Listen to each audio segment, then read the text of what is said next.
Hi welcome to Alpha GS.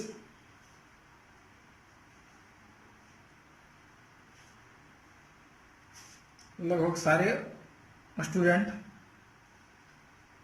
जुड़ गए हैं।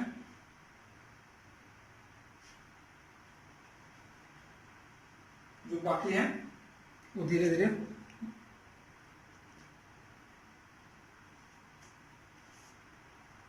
जुड़ जाए और जो है तो शुरू करते हैं। पॉलिटी पॉलिटी में है टाइप्स ऑफ डेमोक्रेसी पढ़ेंगे। लोकतंत्र के प्रकार, लोकतंत्र के प्रकार। ठीक है। आज वर्तमान समय में लगभग सारे देश में जो है वर्तमान समय में पूरे विश्व के 90% से अधिक देशों में लोकतंत्र छाया हुआ है।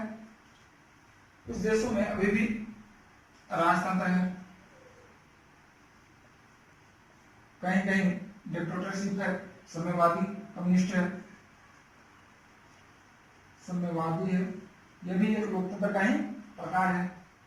कहीं कहीं राजतंत्र भी है, कहीं ब्यूरोक्रेसी है।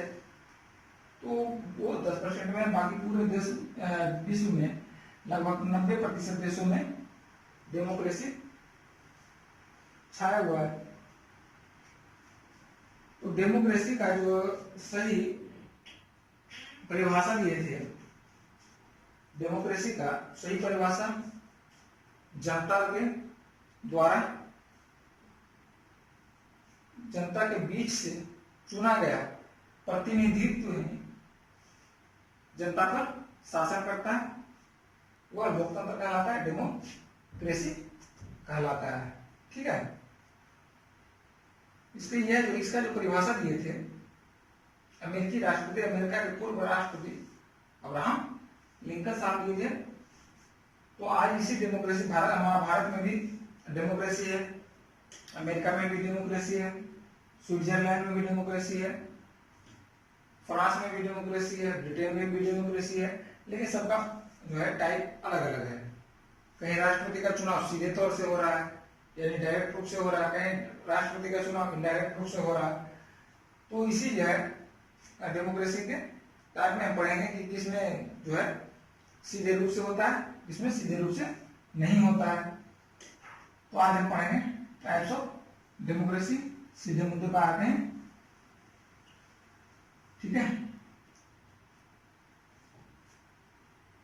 एक दो स्टूडेंट लगता है अनुपस्थित है, कोई बात नहीं, देख लेंगे। ठीक है। तो टाइप ऑफ डेमोक्रेसी में जो है सबसे पहले 3 टाइप में इसको बांटते हैं। 3 टाइप में बांटते हैं। पहला है जनता और शासन के आधार पर, जनता और शासन के आधार पर डेमोक्रेसी, लोकतंत्र। ठीक है। विचारधारा के आधार पर दूसरा, विचारधारा के आधार पर। और तीसरा क्या हो सकता है? तीसरा हो सकता है विधायिका तथा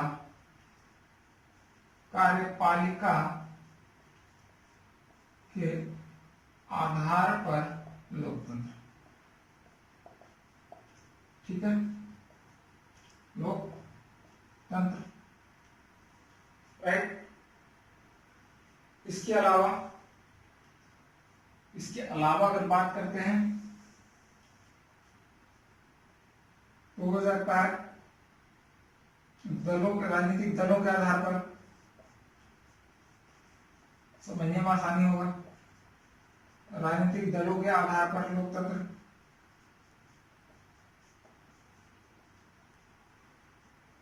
ठीक है, और केंद्र तथा प्रांतों के आधार पर, केंद्र तथा प्रांतों के संबंध के आधार पर लोकतंत्र। ठीक है, ये जो है मूल रूप से अगर लोकतंत्र का जो है बांटा जाए तो मूल रूप से हम जो 5 भागों में बांट सकते हैं। ठीक है, तो इसका जो मेंस का क्वेश्चन आएगा, मेंस का क्वेश्चन रहेगा वर्तमान में प्रचलित लोकतंत्र की व्याख्या करें, या भारत तथा अमेरिका में जो लोकतंत्र प्रभावी लोकतंत्र है उसकी व्याख्या करें। ठीक है,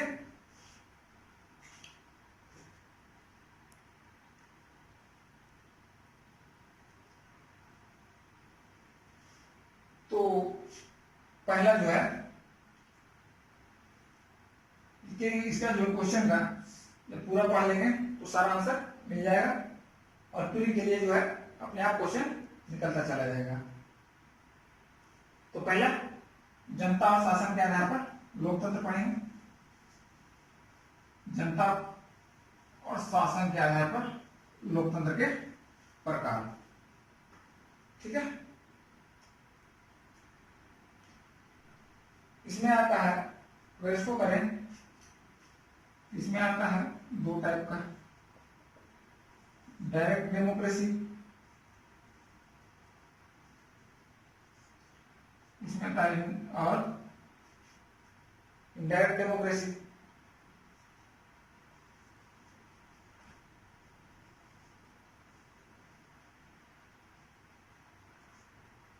ठीक है, डायरेक्ट डेमोक्रेसी और इनडायरेक्ट डेमोक्रेसी।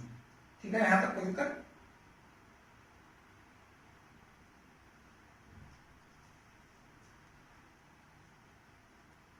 चलिए देखते हैं डायरेक्ट का, डायरेक्ट और इनडायरेक्ट क्या कह रहा है।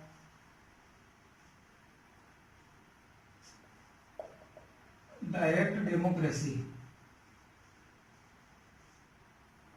कहते हैं प्रत्यक्ष लोकतंत्र, प्रत्यक्ष लोकतंत्र, राइट।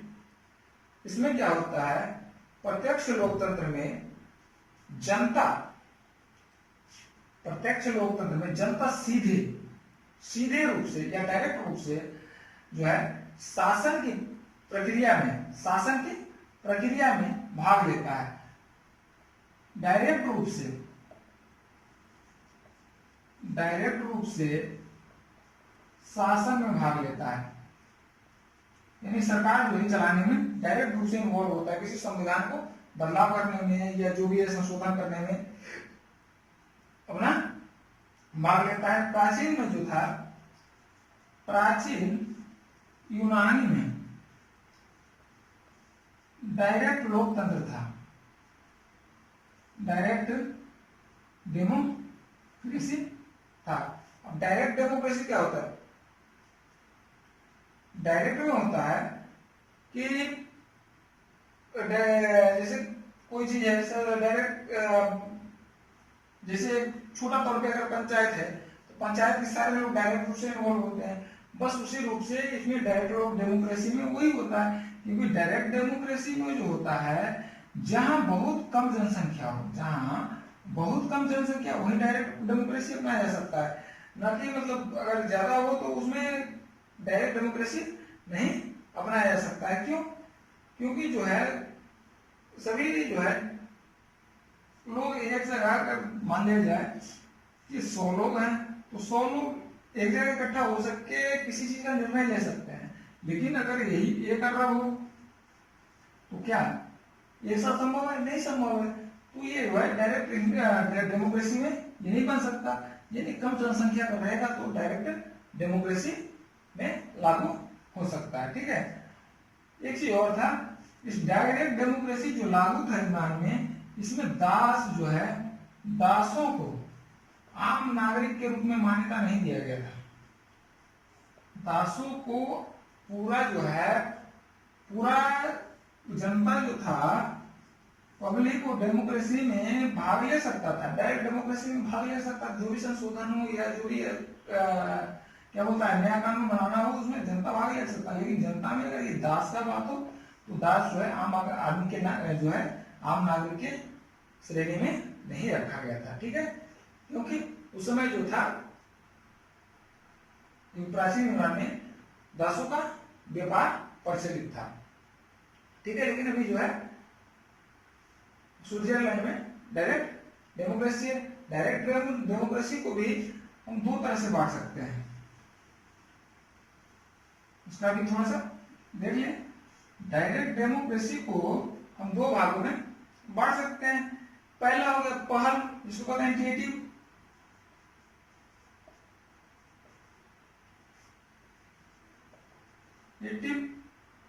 और दूसरा रेफरेंडम।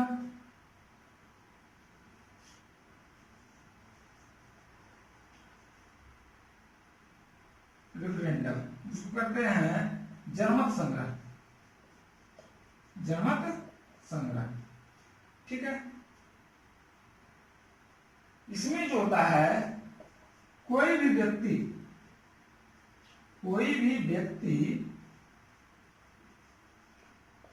किसी भी कानून को या किसी भी व्यक्ति या व्यक्ति समूह किसी भी कानून को जो है बना सकता है या संविधान में संशोधन कर सकता है। अगर कुल बहुमत का 50,000 अगर हो तो यह कानून बना सकता है। और जो होता है 1 लाख से अधिक हो, 1 लाख हो, यह क्या होगा, संविधान संशोधन कर सकता है। लेकिन ये रेफरेंडम वाला क्या कहता है? रेफरेंडम वाला कहता है कि यह जो है इसमें भी जनमत संग्रह, इसमें पब्लिक का राय जानता है, पब्लिक का, इसमें जनता का राय जाना जाता है, जनता का राय जानता है। और राय कब होता है? उसमें अपना मतदान के अनुसार, मतदान का उपयोग करके कोई अगर किसी चीज को बना रहे हैं तो उसका कोई विरोध भी करता है, तो उस मतदान के अनुसार जिसका जो बहुमत होता है उसी के अनुसार यह संशोधन हो जाता है। ठीक है, तो यानी सीधा तौर से यह कहा जाता है किसी भी सरकार द्वारा किसी भी कानून को जनता पर थोपा नहीं जाता है, बल्कि जो है जनता की राय से ही वह लागू किया जा सकता है। किसके तहत? जनमत संग्रह या रेफरेंडम में। ठीक है, और डायरेक्ट डेमोक्रेसी में एक चीज और है, डायरेक्ट डेमोक्रेसी में राइट टू रिकॉल है, राइट टू रिकॉल की प्रक्रिया है। राइट टू रिकॉल का मतलब है कि अगर जनता द्वारा कोई प्रतिनिधि चुना गया, डायरेक्ट रूप से चुना गया, जनता द्वारा कोई प्रतिनिधि चुना गया और जनता के अनुसार, जनता के द्वारा चुना गया तो जनता के अनुसार ही काम करेगा। अगर जनता के अनुसार वह काम नहीं करता है तो उसे जो है उस प्रतिनिधि को वापस बुलाने का अधिकार होता है, जिसे कहा जाता है राइट टू रिकॉल। ठीक है, भारत में भी वर्तमान में जो है कुछ साल पहले अन्ना हजारे का आंदोलन हुआ था, अन्ना हजारे का आंदोलन हुआ था, जो इसी के आसपास घूमता था, जिसमें था right to recall, right to reject और right to information. Anna Hazare का आंदोलन था जिसमें मांगे था राइट टू रिकॉल, भाई जो हमारे प्रतिनिधि तो हमारे अनुसार काम नहीं कर रहा उसको वापस बुला ले। राइट टू रिजेक्ट, अगर वापस नहीं आता इसको रिजेक्ट कर दे। और राइट टू इंफॉर्मेशन, सूचना का अधिकार। ठीक है, अधिकार ये हमारा जो हुआ प्रत्यक्ष लोकतंत्र का उदाहरण। ठीक है, नोट कर लें।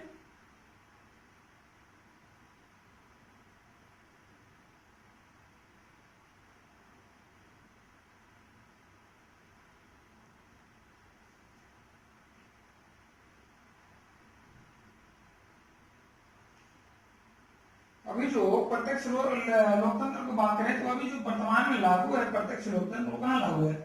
स्विट्जरलैंड में लागू है। स्विट्जरलैंड में कौन सा लागू है? प्रत्यक्ष लोकतंत्र। ठीक है,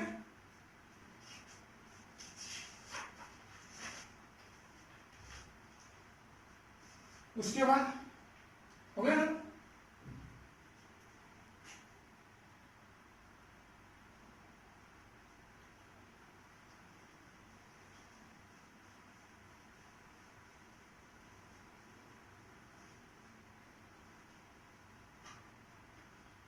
अब आता है विचारधारा की दृष्टि से। विचारधारा की दृष्टि से लोकतंत्र के प्रकार, type of democracy on the basis of ideology. विचारधारा के आधार पर लोकतंत्र के प्रकार, लोकतंत्र के प्रकार।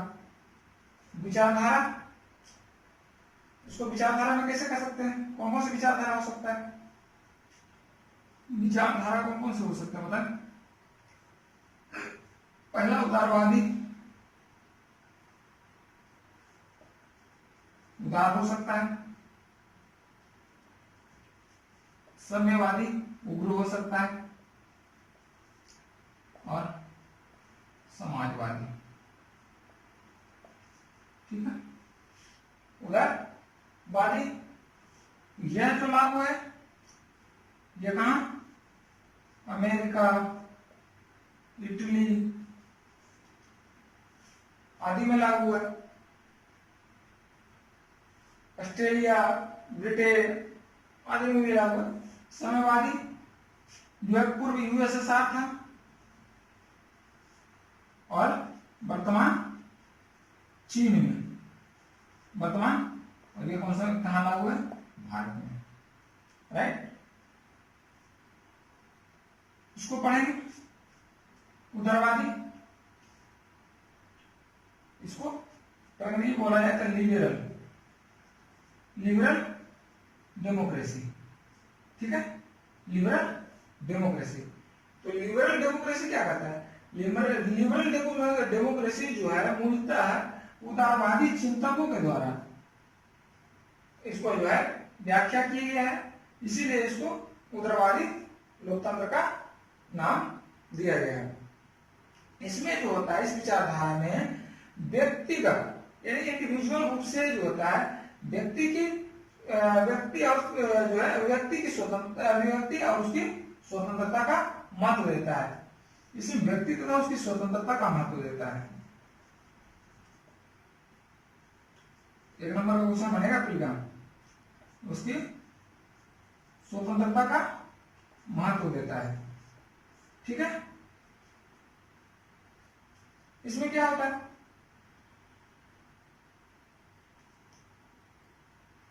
इसमें ये होता है कि व्यक्ति का महत्व कैसे समझें?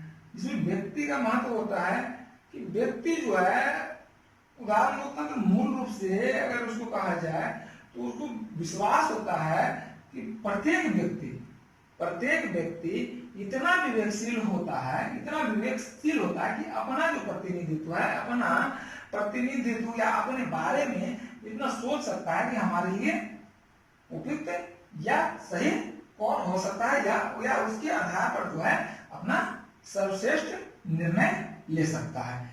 ठीक है, इसमें क्या होता है? इसमें जो महत्वपूर्ण है, एक से अधिक मौकली, इसमें जो है एक से अधिक राजनीतिक दल का, एक से अधिक राजनीतिक दल का होना। दरबारी में राजनीतिक दल है, अपना निर्णय एक से अधिक है तो भाई इसको चूज करके इसको हम चूज करेंगे जो हमारे लिए बढ़िया होगा, ठीक है। दूसरा कौन सा हो सकता है?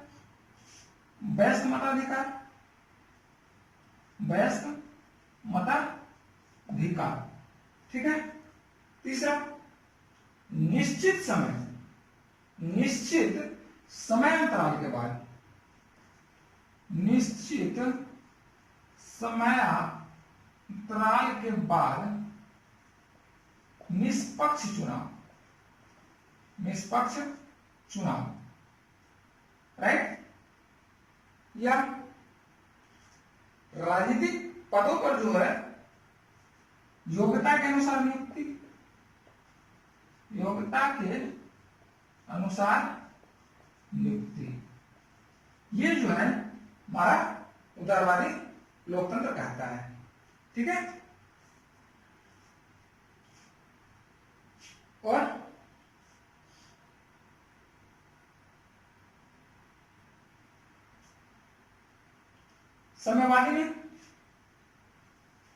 साम्यवादी लोकतंत्र में जो होता है जिसको कहते हैं कम्युनिस्ट पार्टी या कम्युनिस्ट डेमोक्रेसी भी कह सकते हैं, इसको कह सकते हैं कम्युनिस्ट डेमोक्रेसी, ठीक है। साम्यवादी उसको मिटा दें। यह जो है समाजवादी, यह साम्यवादी हो गया, साम्यवादी लोकतंत्र, साम्यवादी लोकतंत्र।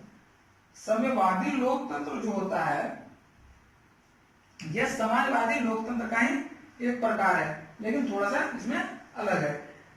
इसमें क्या होता है कि अगर लोग जो है इसमें एक ही दल काम करता है, एक ही दल काम करता है, और एक ही दल काम करता है, एक ही पार्टी काम है। तो इसमें जो है किसी चुनाव में हार जीत का कोई फैसला नहीं होता, हार जीत का कोई मतलब ही नहीं होता, हार जीत से कोई मतलब नहीं है। तो क्या है, एक ही दल है तो एक ही आदमी जीतेगा। तो उसमें होता है कि नेताओं का जो होता है लोकप्रियता देखा जाता है, लोकप्रियता को देखा जाता है, ठीक है। लोकप्रियता को देखा जाता है, इसलिए जो है साम्यवादी यानी एक तरह से तानाशाही डिक्टेटरशिप हो गया, तानाशाह हो गया, ठीक है। तो तानाशाही के तौर पर भी इसको देखा जाता है। लेकिन जो है कुछ लोग जो है या कुछ कम्युनिस्ट डेमोक्रेसी का जो है चिंतक इसको ही, इस डेमोक्रेसी को ही सबसे महत्वपूर्ण मानते हैं। क्यों सबसे महत्वपूर्ण मानते हैं? क्यों? क्योंकि महत्वपूर्ण इसलिए होता है, इसलिए मानते हैं क्योंकि इसमें सिर्फ एक ही आदमी चुनाव लेते हैं। लेकिन समाजवादी में क्या होता है, एक ही आदमी, एक ही पार्टी चुनाव लड़ता है। और साम्यवादी में क्या होता है, समाजवादी में कि एक से अधिक पार्टियां चुनाव लड़ता है, एक से अधिक पार्टियां चुनाव लड़ता है, तो उसमें खर्चे ज्यादा होते हैं। और खर्चीला इतना होता है कि जो है आम पब्लिक उसको लड़ ही नहीं सकता चुनाव। यानी इसको अगर दूसरा समाजवादी को कर सकते हैं तो उसको कहेगा कि धनवानों का जो है डेमोक्रेसी है। ये जो है दूसरा जो सोशलिस्ट वाला वो धनवानों का डेमोक्रेसी, तो उसके अपेक्षा ये महत्वपूर्ण होता है, क्योंकि इसमें जो है एक ही पार्टी का आपको लोकप्रियता को देखा जाता है। इसमें उतना खर्चा है नहीं कि आपको एक ही पार्टी को है, एक ही पार्टी खड़ा है जिसमें कोई खर्चा करने की जरूरत ही नहीं पड़ता है। और दूसरा बात यह कि अगर उसको देखा जाए तो उसमें जो है अधिक से अधिक खर्चा होता है और सबसे ज्यादा मतलब भीड़ भी होता है, समय भी ज्यादा लगता है। इसलिए उसको जो है मेन रूप से उसको धनतंत्र का लोकतंत्र भी कहा जाता है। इसीलिए जो है कम्युनिस्ट डेमोक्रेसी वाले अपने आप को सबसे महत्वपूर्ण डेमोक्रेसी मानते हैं, ठीक है। और समाजवादी लोकतंत्र, तो समाजवादी लोकतंत्र में क्या है, समाजवादी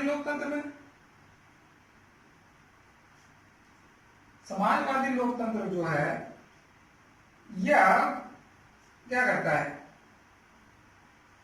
हमारे देश में समाजवादी लोकतंत्र मिटा कर देते हैं।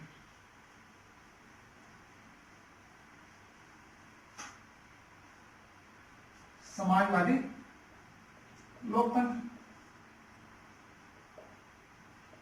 समाजवादी लोकतंत्र हमारे देश में लागू है। कहां लागू है? भारत में, हमारे देश में। तो समाजवादी लोकतंत्र क्या कहता है? समाजवादी लोकतंत्र जो है हमारे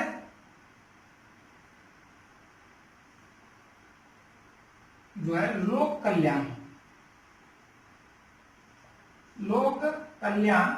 की भावना को देखता है। हमारे लोक कल्याण की भावना को देखते हुए जो है एक से अधिक, यहाँ जो है अगर समाजवादी, इसमें डिक्टेटरशिप नहीं होगा, तानाशाही नहीं लागू होगा, टोटल तानाशाही नहीं लागू होगा, और इसमें क्या एक से अधिक होगा, एक विरोधी भी होगा। अगर कोई चुनाव जीत रहा है तो उसके प्रति विरोध में वो खड़ा हो रहा है, तो हमारा जो है ये इससे क्या होगा? लोक कल्याण पर होगा, लोक कल्याण की भावना जगेगी, और हमारा जो है कोई तानाशाह नहीं बन पाएगा, क्योंकि एक अगर गलत कर रहा है तो वो उसका दूसरा विरोध करेगा। हमारे देश में ये लागू है। ठीक है,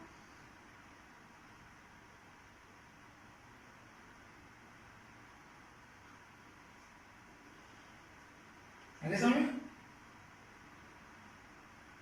इसलिए महत्वपूर्ण है। ठीक है, दूसरा और तीसरा कौन सा था? हाँ, कार्यपालिका विधायिका के संबंध के आधार पर। Type of democracy,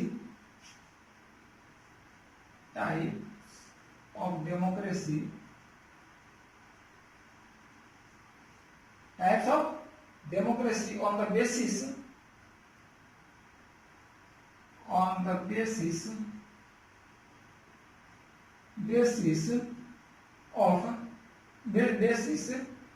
of relationship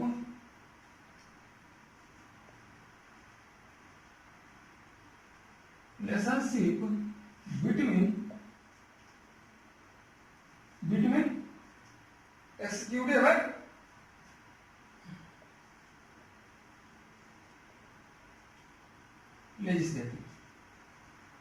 legislative. ठीक है,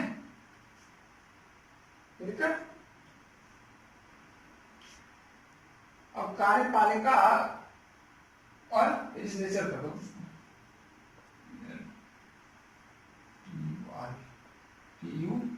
लेजिस्लेटिव। तो इसमें इसको कैसे करेंगे? कार्यपालिका विधायिका, इसको अगर बांटेंगे दो में, एक हो जाएगा संसदीय, दूसरा अध्यक्षीय। ठीक है, संसदीय पार्लियामेंट्री,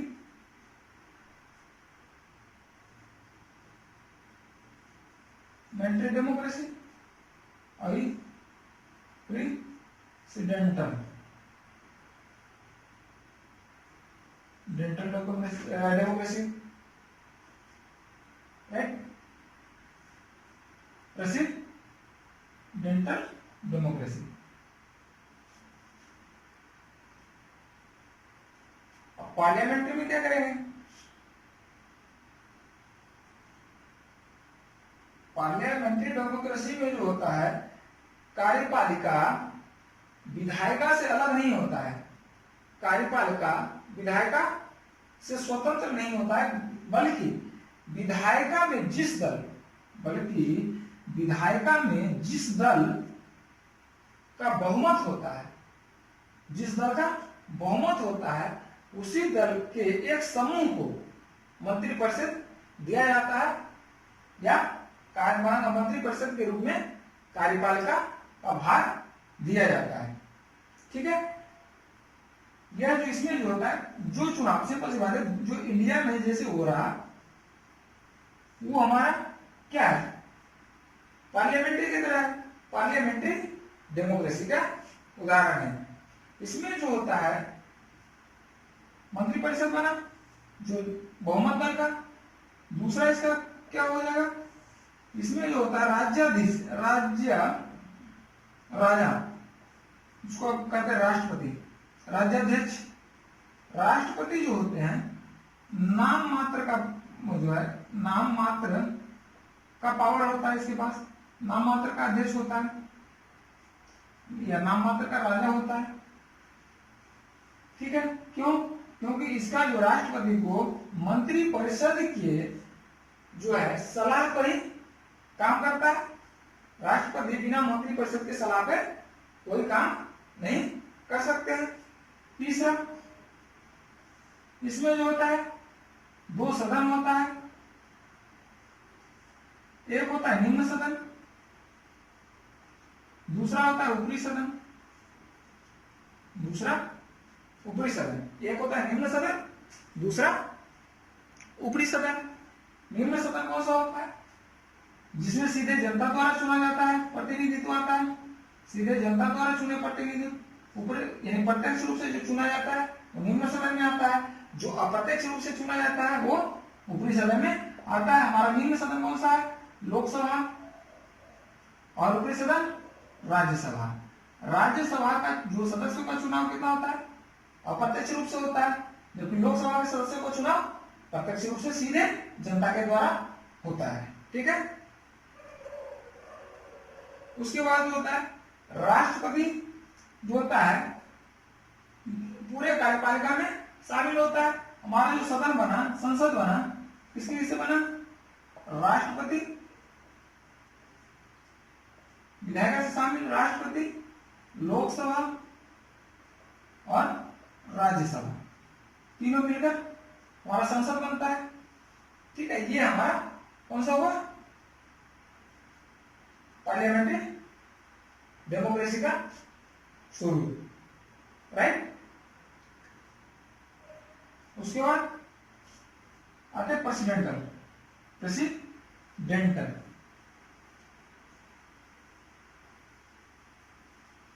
हाँ, ये जो है पार्लियामेंट्री ब्रिटेन में भी लागू है। अब प्रेसिडेंटल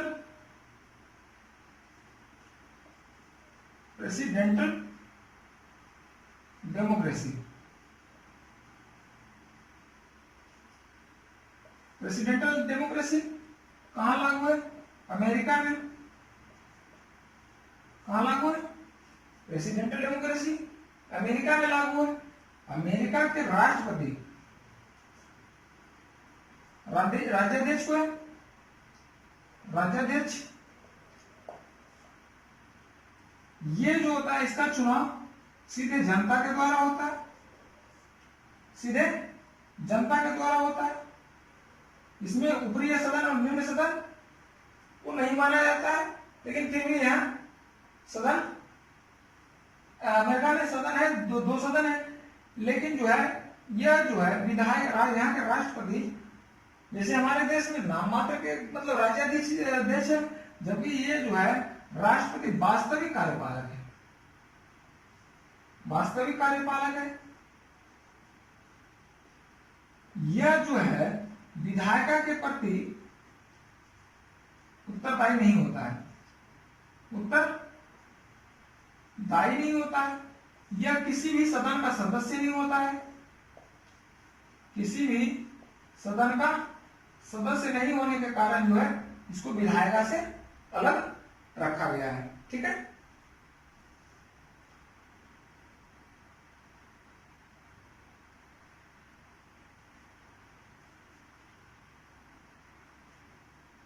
इसमें एक है जैसे हमारे यहाँ राष्ट्रपति को संसदीय में राष्ट्रपति को या ब्रिटेन के महारानी को वहां के जो है मंत्रिपरिषद का सलाह मानना पड़ता है। लेकिन जब ये आता है प्रेसिडेंटल में, तो इसमें जो है मंत्रिपरिषद का सलाह मानने के लिए बाध्य नहीं है। मंत्रिपरिषद का सलाह मानने के लिए बाध्य नहीं है। ये हमारा क्या होता है, प्रेसिडेंटल का है। ठीक है,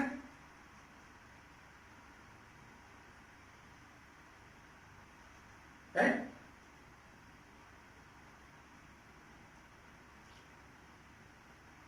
नोट करें।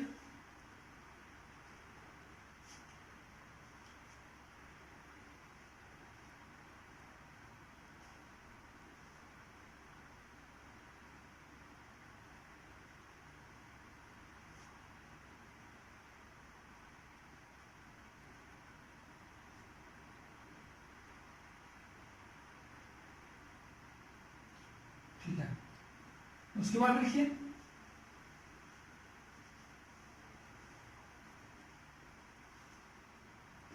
उसके बाद कौन सा होता है? केंद्र और प्रांतों के संबंध के आधार पर, संबंध के आधार पर लोकतंत्र।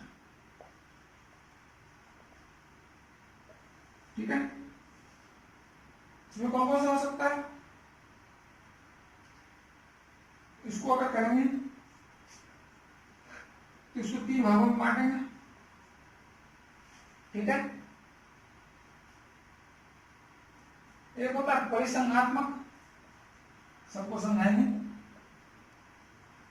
परिसंघात्मक, संघात्मक और एकात्मक। हिंदी मीडियम है इसलिए हिंदी ज्यादा प्रयोग करें। परिसंघात्मक कॉन्फेडरल, कॉन्फेडरल। संघात्मक फेडरल।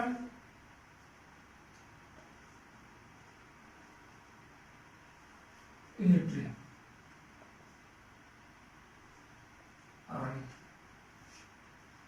ठीक है,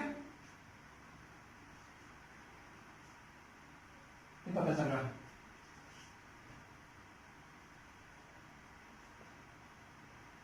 राइट, ठीक है,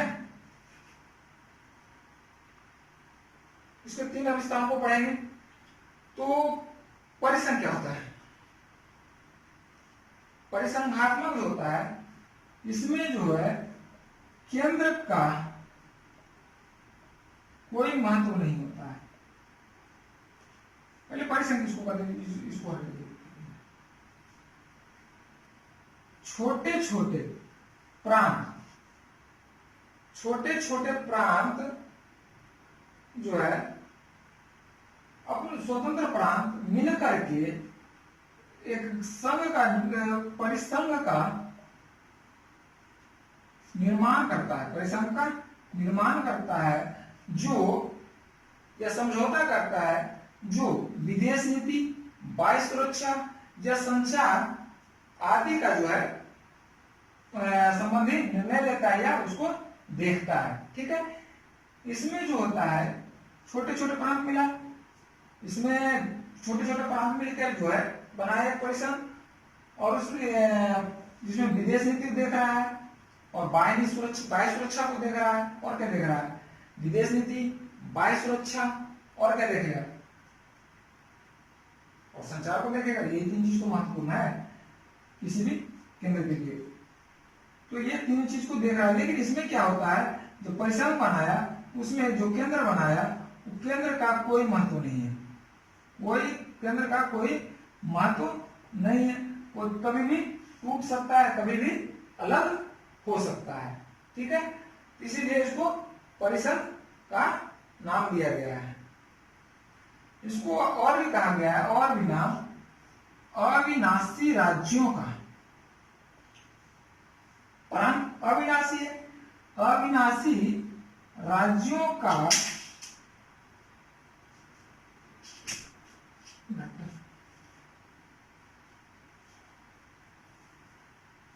अविनाशी राज्यों का विनाशी संगठन, विनाशी संगठन, अविनाशी राज्यों का विनाशी संगठन। ठीक है,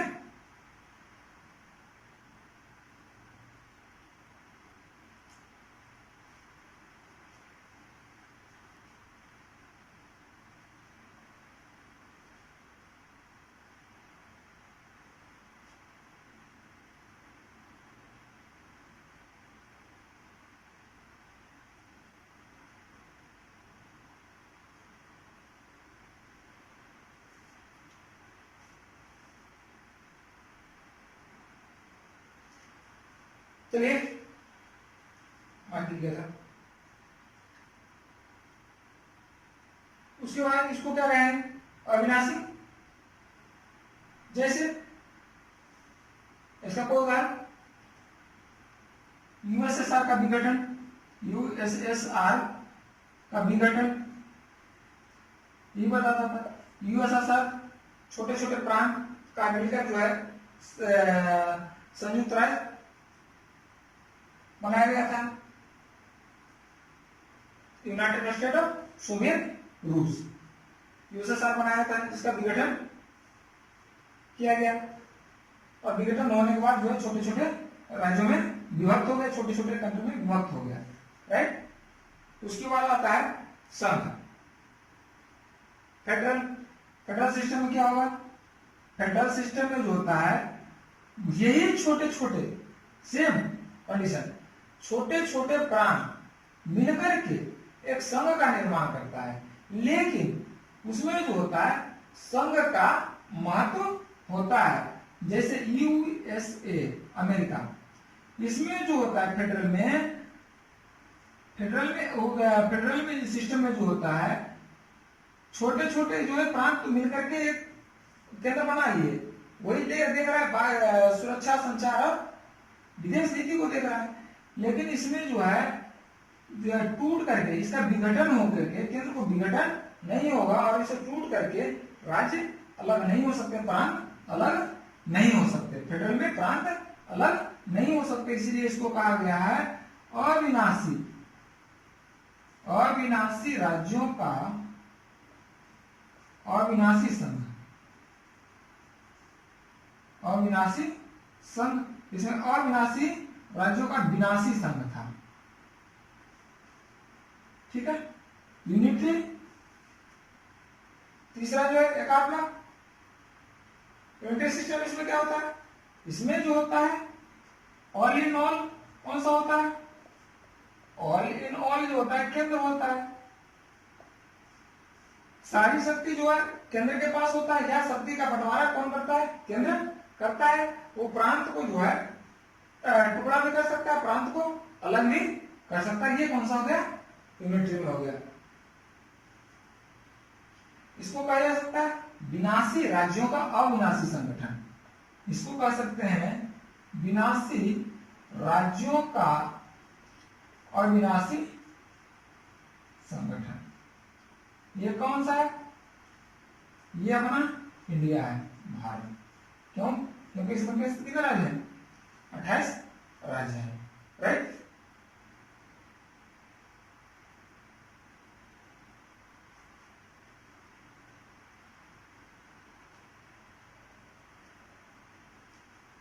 ओके,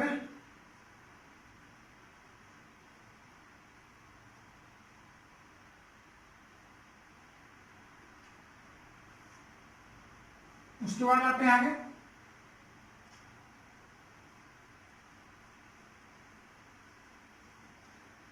राजनीतिक दलों के आधार पर, राजनीतिक दलों के आधार पर लोकतंत्र। राजनीतिक दलों के आधार पर लोकतंत्र कौन कौन सा हो सकता है, पहला एक दलीय, द्विदलीय और बहुदलीय, ठीक, right. Single party, double party और मल्टी पार्टी। एक दलीय, इस डेमोक्रेसी में जो होता है एक ही दल, एक ही पार्टी, एक ही पार्टी कार्य करता है। शेष पार्टी का अगर गठन होता है तो वह प्रतिबंधित कर दिया जाता है, वो चुनाव नहीं लड़ सकता है। इसीलिए जो जैसे वर्तमान में चीन में और पूर्व यूएसएसआर में जो था एक दलीय यानी वन पार्टी डेमोक्रेसी सिस्टम था, ठीक है। शेष पार्टी का जो होता है अपने आप उसको रद्द कर दिया जाता है या अवैध करार दिया जाता है। चीन में कौन सा है? अभी कम्युनिस्ट है, कम्युनिस्ट चीन में है। पहले कहाँ था? रूस में भी था। द्विदलीय में हाँ 1977 तक, 1977 तक जो था इंडिया में भी यही एक दलीय वन पार्टी सिस्टम काम कर रहा था। किसका था one party system? Gandhi, Gandhi हो नेहरू हो गांधी, इसी का तो 1977 तक राज था, सिंगल पार्टी, राइट। कोई दिक्कत? द्विदलीय, इसमें दो दल, केंद्र में दो दलों की मान्यता है। केंद्र में दो केंद्रीय दल, छोटे छोटे पार्टी हो सकते थे, लेकिन केंद्र में जो मान्यता होगा वो दो दल के रूप में मान्यता होगा। जैसे अमेरिका में,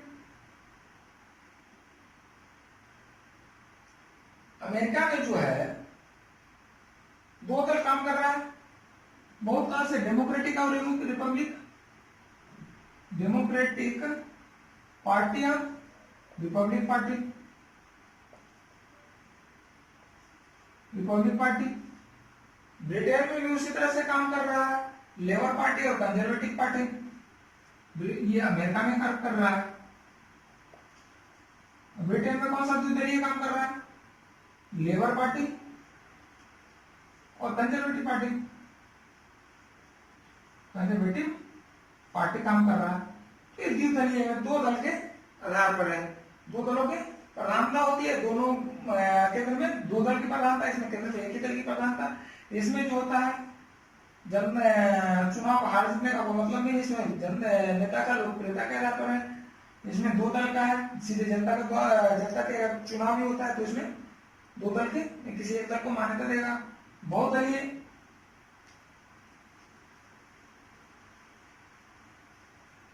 बहुदलीय के आधार पर अगर किया जाए, बहुदलीय के आधार पर कौन सा? भारत में, जिसमें एक से अधिक राजनीतिक पार्टी, भारत में केंद्रीय पार्टी का वर्तमान के सात का मान्यता मिला हुआ है। तो एक से अधिक पार्टी, समझ, एक से अधिक पार्टी कहा जाए तो कौन सा है? कार्य बहुमत बहुदलीय काम करता है। अभी जो है काम करता है कौन सा? एक एनडीए है, और सिस्टम अगर बहुदलीय में है तो एक से अधिक पार्टी है। इंडिया में जो है कौन सा है? इंडिया में बहुदलीय है। इंडिया में बहुदलीय अभी कौन सा पार करता है? एक संगठन है, एक एनडीए और यूपीए, ठीक है। दो गठबंधन काम कर रहा है। NDA national democratic alliance, national democratic alliance, ठीक है, नेशनल डेमोक्रेटिक अलायंस एएनसी।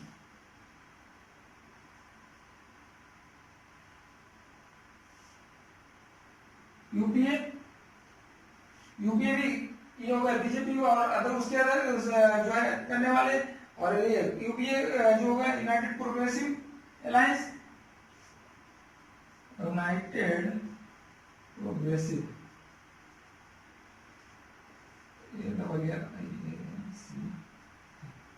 ठीक है।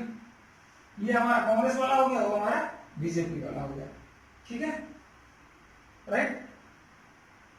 ये हमारा पूरा डेमोक्रेटिक का क्या था? टाइप्स था। टाइप्स जो है हमारा डेमोक्रेटिक किस टाइप का था? वर्ल्ड वर्ल्ड में जब हमारा पूरा 90% वर्ल्ड के 90% कंट्री में जो है डेमोक्रेसी अगर लागू है, उसका टाइप हर जगह अलग अलग से, अमेरिका में अलग, स्विट्जरलैंड में अलग, इंडिया में अलग। ये हमारा डेमोक्रेटिक का टाइप था। और इसमें जो भी है आपका दो क्वेश्चन आपको बता दिए डिस्क्राइब करने के लिए। भारत में लोकतंत्र कौन सा है इसकी व्याख्या करें, और पूरे जो है वर्ल्ड में कितने प्रकार की डेमोक्रेसी है उसकी व्याख्या करें, राइट। इसमें जो है अगर प्री का बात करें तो प्री में बहुत सारे क्वेश्चन आ सकते हैं, तो उसका भी ध्यान दीजिएगा, नोट कर लीजिएगा। ये चाहे राज्य लोक सेवा आयोग या संघ लोक सेवा आयोग, दोनों के लिए काफी महत्वपूर्ण रहेगा, ठीक है।